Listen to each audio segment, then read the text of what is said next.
And so we also see that these aren't just time, people, locations, but these help to also establish things like the miracles. And one of my favorites was the healing of the guard's ear that Peter cuts off. Can you talk about that one a little bit?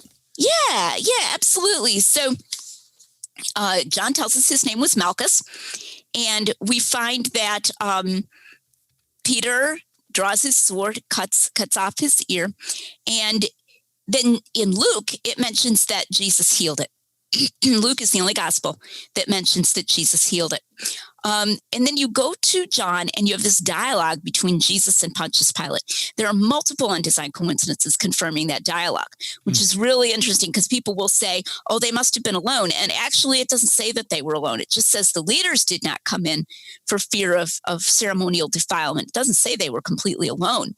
But Pilate asks him, are you the king of the Jews? Because, it's this accusation against him, as we learned from Luke. And Jesus says, my kingdom is not of this world. For if my kingdom were of this world, my servants would have been fighting that I would not be delivered unto the Jews. But now my kingdom is not from here. Now you think about that right there in John, his servant was fighting. Peter was fighting. He cut off Malchus's ear. Right. You would think, why would Jesus bring this up? Why would he bring up my servants would have been fighting? And if you're just reading John, you just read in the previous chapter about the fighting. But if you go over to Luke, you find that he healed that guy's ear. So imagine if Pilate had gone and said, was there any disturbance or any problem when you arrested this man? Yes, sir, there was. One of his followers cut off somebody's ear. Okay, can I talk to him? What are they going to say, right?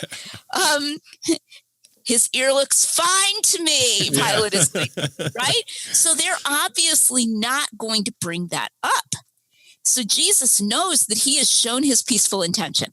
He knows that by healing Malchus's ear and telling Peter to put his sword in its sheath, he has shown that his kingdom is not of this world. And so he's not taking any real risk in saying that. So that's an example of an undesigned coincidence concerning a miracle. Yeah, that's really good.